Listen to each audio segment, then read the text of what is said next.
नमस्कार,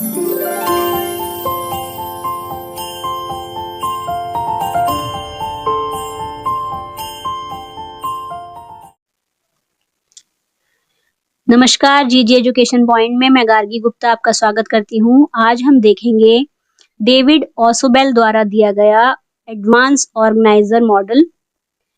ये मॉडल एक शिक्षण सिद्धांत है जो शिक्षार्थी को नई जानकारी को पहले से मौजूद ज्ञान से जोड़ता है। ये मॉडल यूजीसी नेट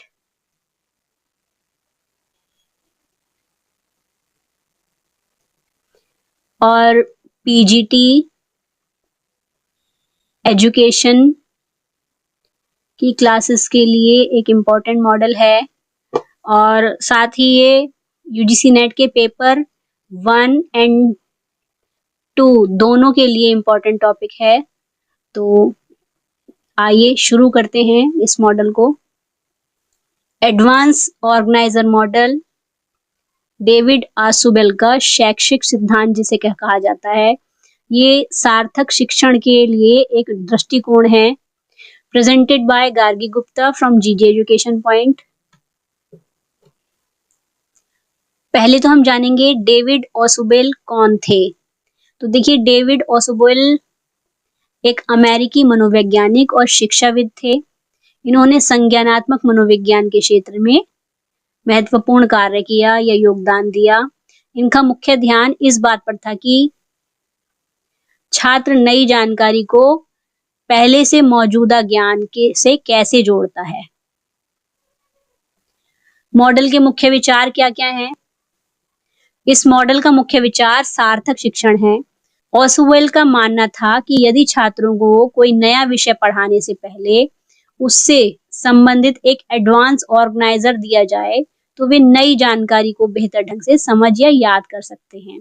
इसका मतलब ये है कि मैंने जो अपना टॉपिक शुरू किया, अगर मैं उसमें शुरुआत में ही बता दूं आपको कि इस टॉपिक में मैं आपको क्या क्या पढ़ाने वाली हूँ, पहले मैं इसका इंट्रोडक्शन दूंगी, इसके बाद मैंने मॉडल में जो मुख्य विचार हैं उनको रखा है सेकंड टॉपिक, फिर थर्ड टॉपिक में मैंने इसके टाइप्स रखे हैं।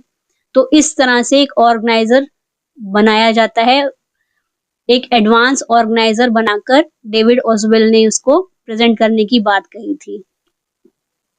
एडवांस ऑर्गेनाइजर है क्या? ये एक इंट्रोडक्शन है या एक फ्रेमवर्क है जो छात्रों को आने वाले जानकारी के लिए मानसिक रूप से तैयार करता है। बच्चों को ये समझ में आ जाता है इस टॉपिक में हमें ये चीजें पढ़नी है, तो बच्चा उस चीज को ध्यान से पढ़ने की कोशिश करता है। यदि उसे बताया जाए कि बीच में ये चीज इम्पोर्टेंट है, इस पर आपको एक्स्ट्रा एफर्ट्स डालने हैं या बहुत अच्छे से पढ़ना है, तो बच्चा उसको उसी तरह से पढ़ता है। ये मॉडल ये बताता है कि इसमें एक फ्रेमवर्क या ढांचा तैयार हो जाता है जिससे कि बच्चों में भी आइडिया हो जाता है कि अब हम इस टॉपिक के विषय में ये चीज पढ़ने वाले हैं। एडवांस ऑर्गेनाइजर क्या है? तो क्या है? ये एक संक्षिप्त या सामान्य जानकारी है जो छात्रों को नए विषय से पहले दी जाती है कि आज आप ये चीज पढ़ने वाले हैं, बच्चों को ये बताया जाता है। इसका उद्देश्य छात्रों के दिमाग में एक स्ट्रक्चर या स्कैफोल्डिंग बनाना है जिस पर वे नई जानकारी को व्यवस्थित कर सके। यह आने वाले विषय के मुख्य विचारों और अवधारणाओं का एक सार प्रस्तुत करता है। इस मॉडल में यह कहा गया है कि सीखने से पहले शिक्षक को एक एडवांस ऑर्गेनाइजर प्रस्तुत करना चाहिए। यह एक परिचय या संक्षिप्त जानकारी होती है जो आने वाली सामग्री की रूपरेखा और मुख्य विचारों को प्रस्तुत करती है। ये छात्रों के लिए एक पुल की तरह काम करती है, यानी उसको पता चल जाता है कि यहाँ से लेकर यहाँ तक हमें ये चीजें पढ़नी है, तो उसको पुल कैसे पार करना है, उसको एक स्ट्रक्चर पता चल जाता है जो उन्हें नई जानकारी को समझने और व्यवस्थित करने के लिए एक स्ट्रक्चर दे देती है या ढांचा दे देती है। आइए देखते हैं अब एडवांस ऑर्गेनाइजर के जो टाइप्स हैं या प्रकार हैं। ये 2 टाइप्स का होता है। पहला होता है व्याख्यात्मक ऑर्गेनाइजर, दूसरा होता है तुलनात्मक ऑर्गेनाइजर। व्याख्यात्मक ऑर्गेनाइजर क्या है? इसका प्रयोग तब किया जाता है जब छात्रों को विषय के बारे में कोई पूर्व जानकारी नहीं होती है। यह विषय के मुख्य अवधारणाओं को सीधे और स्पष्ट रूप से समझाता है। जैसे कि प्रकाश संश्लेषण पढ़ाने के पहले क्या होता है, यह समझना कि पौधे अपना भोजन कैसे बनाते हैं, इसका एक सामान्य अवलोकन देना होता है। उस बच्चों को बताना पड़ता है कि पौधे जो हैं अपना भोजन किस प्रकार से तैयार करते हैं, ठीक है। या फिर हम कोई भी ऐसा टॉपिक पढ़ा रहे हैं, जैसे कि हम एक नया अध्याय शुरू करते हैं, तो अध्याय शुरू करने से पहले शिक्षक उस अध्याय के मुख्य सिद्धांत और विचारों का एक सामान्य परिचय दे सकते हैं। इसका सेकंड टाइप क्या है, तुलनात्मक ऑर्गेनाइजर। इसमें क्या होता है कि बच्चे दो टॉपिक्स के बारे में या अपने विषय के कुछ पहले के ज्ञान के बारे में, साथ ही जो नया ज्ञान प्राप्त कर रहे हैं उसके बारे में कंपैरिजन करते हैं या मतलब आपस में जोड़ने की कोशिश करते हैं। यह नए ज्ञान को पुराने ज्ञान से जोड़ता है, समानताओं और विभिन्नताओं की तुलना करता है, इसलिए इसे तुलनात्मक ऑर्गेनाइजर के रूप में जाना जाता है। जैसे प्रकाश संश्लेषण और श्वसन के बीच समानताएं और अंतर बताते हुए एक चार्ट का दिखाना, कि जैसे प्रकाश संश्लेषण की क्रिया होती है पौधों में, उसी प्रकार से श्वसन की क्रिया होती है मनुष्य में। तो इन दोनों के में क्या क्या समानताएं हैं, ये इसका चार्ट बच्चों को दिखाते हुए अपने ऑर्गेनाइजर को बताना। साथ ही जैसे कि इसमें हम ये भी कह सकते हैं कि छात्र से पहले हम पौधों के प्रकारों के बारे में जानते हैं, उसके बाद शिक्षक प्रकाश संश्लेषण पढ़ाते समय यह बता सकते हैं कि यह कैसे पहले से सीखे गए ज्ञान से संबंधित है, ठीक है ना। पहले वो बताएंगे कि प्रकाश संश्लेषण क्या है और उन्होंने जो चीज पहले सीखी हुई है उससे वो किस तरह से संबंधित है, उसकी बात करेंगे। नेक्स्ट है एडवांस ऑर्गेनाइजर मॉडल के चरण या स्टेप्स क्या क्या हैं। देखिए 3 स्टेप्स हैं इसके। ये है पहला, एक एडवांस ऑर्गेनाइजर प्रस्तुत करना, प्रेजेंटेशन हो गई पहले उसकी। अध्ययन सामग्री प्रस्तुत करना, जो भी कंटेंट है हमारा वो देना। इसके बाद संज्ञानात्मक संगठन को मजबूत करना। डिटेल में पढ़ेंगे इसे। क्या है, पहले एडवांस ऑर्गेनाइजर प्रस्तुत करने में क्या करते हैं, पहले शिक्षक नया विषय शुरू करने से पहले एक प्रासंगिक ऑर्गेनाइजर प्रस्तुत करता है। यानी जब शुरू से ही हम ऑर्गेनाइजर की बात कर रहे हैं तो पहले हम एक उसको स्ट्रक्चर देते हैं या एक फ्रेमवर्क देते हैं, बच्चे दिखाते हैं कि हम ये चीजें आज बच्चे इसमें पढ़ेंगे। सेकंड है अध्ययन सामग्री प्रस्तुत करना। अब जो भी चीज हमें पढ़ानी है उसको डिटेल में बताएंगे, उससे रिलेटेड जो स्पेशल चीजें होंगी या स्पेसिफिक चीजें होंगी उनके बारे में बच्चों को जानकारी देंगे, चाहे वो हम लेक्चर मेथड से दें, बुक्स के जरिए दें या और अलग शिक्षण सामग्री के जरिए दें। संज्ञानात्मक संगठन को मजबूत करना, इसमें क्या है, छात्रों को नई जानकारी को अपने पूर्व ज्ञान और ऑर्गेनाइजर से जोड़ने के लिए प्रोत्साहित किया जाता है। इसके लिए क्या करता है, मूल्यांकन करते हैं जिसमें हम प्रश्न पूछते हैं या चर्चा करते हैं, उसके बाद उसका सारांश लिखना भी इसमें शामिल होता है। इसके लिए हम ग्राफ या चार्ट भी बना सकते हैं, इसको हम फोर्थ मॉडल में या फोर्थ स्टेप में ले सकते हैं। इस मॉडल के लाभ क्या क्या हैं, ये छात्र को सार्थक शिक्षण के लिए तैयार करता है, मतलब उसको इसके बारे में एक मीनिंग मिल जाता है कि अच्छा मैंने आज ये चीज पढ़ी है, उसका एक अर्थ मिल जाता है। उसके बाद जटिल विषय जो होते हैं, कठिन सब्जेक्ट जो होते हैं, उनको समझना आसान हो जाता है ऑर्गेनाइजर बनाने से। नई जानकारी को लंबे समय तक याद रखने में इससे मदद मिलती है और ये छात्रों के पूर्व ज्ञान को सक्रिय करता है, एक्टिव कर देता है। जो चीज बच्चे ने पहले से जानता है जो बच्चा, उस चीज को और ज्यादा एडवांस बना देता है, इसलिए इसे एडवांस ऑर्गेनाइजर नाम दिया गया है। देखिए ऑसुबेल का जो मॉडल है वो केवल रटने से अलग है, ये एक सार्थक और संगठित प्रक्रिया बनाता है। यह प्रभावी शिक्षण के लिए एक शक्तिशाली उपकरण के रूप में कार्य करता है। शिक्षकों को इस मॉडल का उपयोग करके छात्रों को बेहतर सीखने के अनुभव प्रदान करने चाहिए। इसका मतलब ये है कि शिक्षक को चाहिए कि वो छात्रों को सिखाने के लिए इस मॉडल का यूज करें और एक्सपीरियंस जो है वो दे बच्चों को कि बच्चा क्या सीखना चाहता है और वो क्या बताना चाहता है। ये मॉडल हमारा कंप्लीट हो गया है, तो इससे रिलेटेड हम कुछ इंपॉर्टेंट क्वेश्चंस को देखेंगे उनके आंसर्स के साथ। लेकिन इससे पहले मेरे चैनल को लाइक, शेयर एंड सब्सक्राइब कर दीजिए। जिस बच्चे को भी ये समझ में आया है कि एडवांस ऑर्गेनाइजर है क्या, ये मॉडल समझ में आ रहा है, वो अन्य बच्चों को भी, अपने साथ वाले बच्चों को भी मेरा चैनल शेयर कर दीजिए।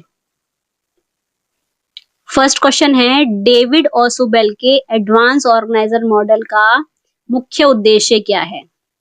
ए ऑप्शन है, शिक्षण के दौरान छात्रों को पूरी तरह से निष्क्रिय रखना, नई जानकारी को शिक्षार्थी के मौजूदा ज्ञान से जोड़ना, शिक्षण सामग्री को केवल मनोरंजन के लिए प्रस्तुत करना, या छात्रों को नई जानकारी रटने में मदद करना। तो इसका आंसर होगा नई जानकारी को शिक्षार्थी के।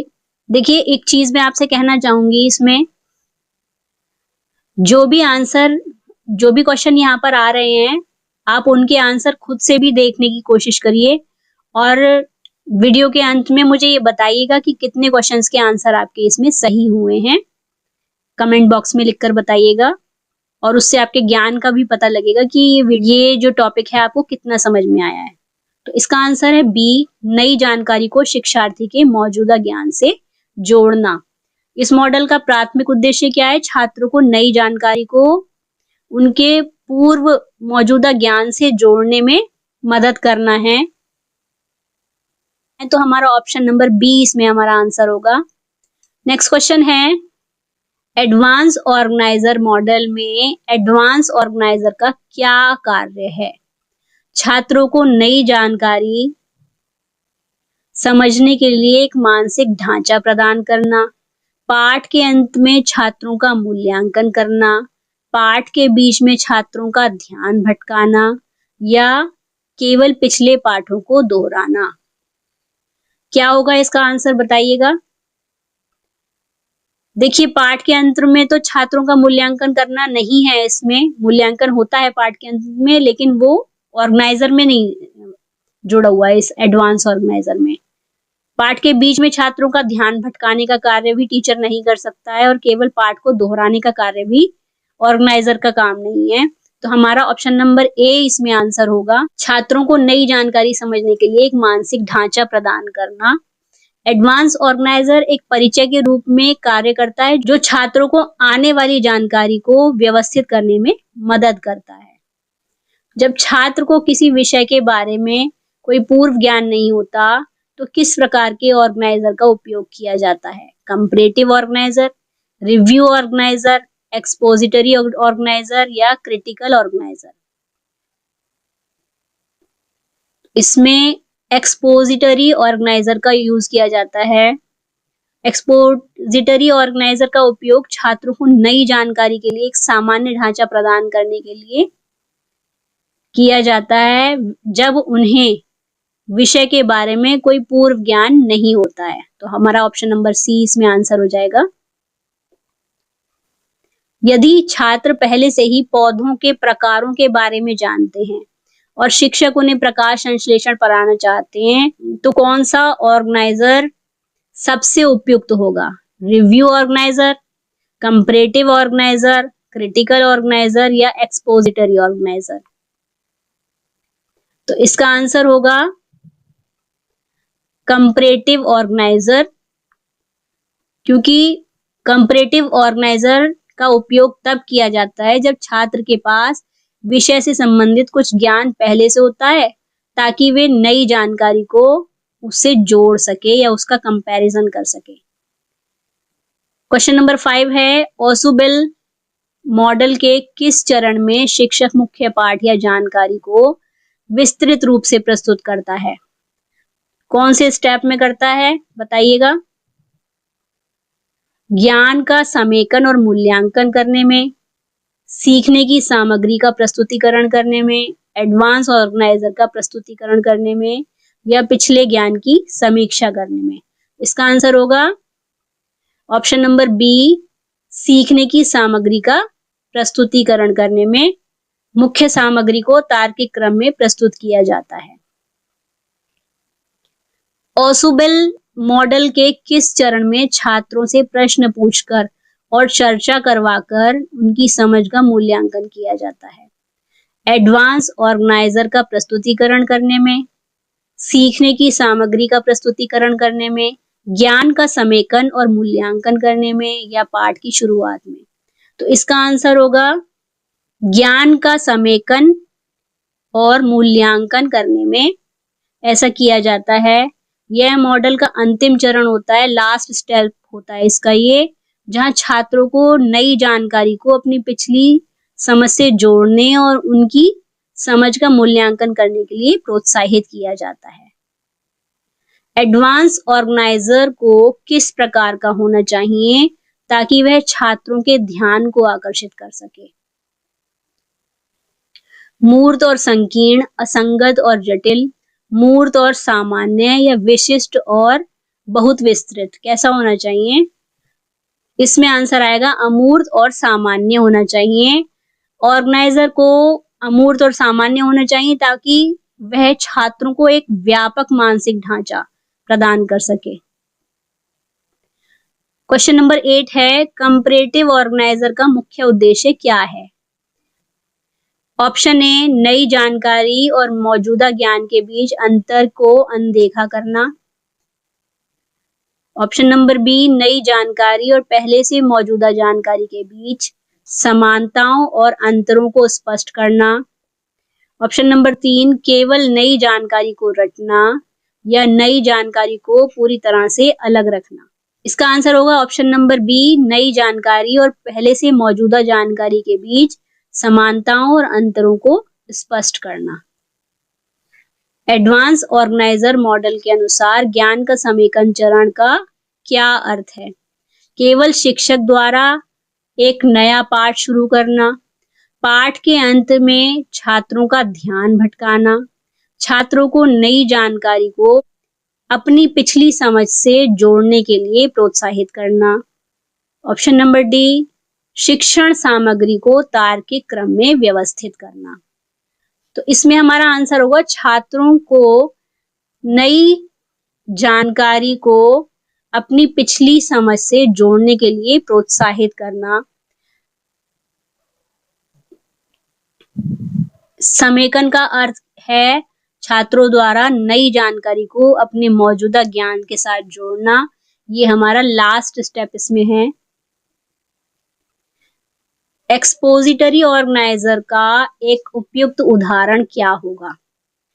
किसी नए अध्याय को शुरू करने से पहले उसके मुख्य सिद्धांतों का एक सामान्य परिचय देना, छात्रों को किसी विषय पर एक विस्तृत असाइनमेंट देना, एक वीडियो दिखाकर छात्रों का मनोरंजन करना, या छात्रों को उनकी पिछली परीक्षा का परिणाम बताना। तो इसमें हमारा आंसर होगा किसी नए अध्याय को शुरू करने से पहले उसके मुख्य सिद्धांतों का एक सामान्य परिचय देना। यह एक एक्सपोजिटरी ऑर्गेनाइजर का सही उदाहरण होगा क्योंकि यह एक नए विषय के लिए एक सामान्य ढांचा प्रदान करना है। तो यहाँ तक हमारा ये एडवांस ऑर्गेनाइजर मॉडल पूरा हो गया। वीडियो देखने के लिए थैंक यू। वीडियो कैसा लगा आपको लाइक, शेयर और कमेंट करके बताइएगा और चैनल को सब्सक्राइब कर दीजिएगा। Thanks for watching. मिलते हैं नेक्स्ट वीडियो में। बाय।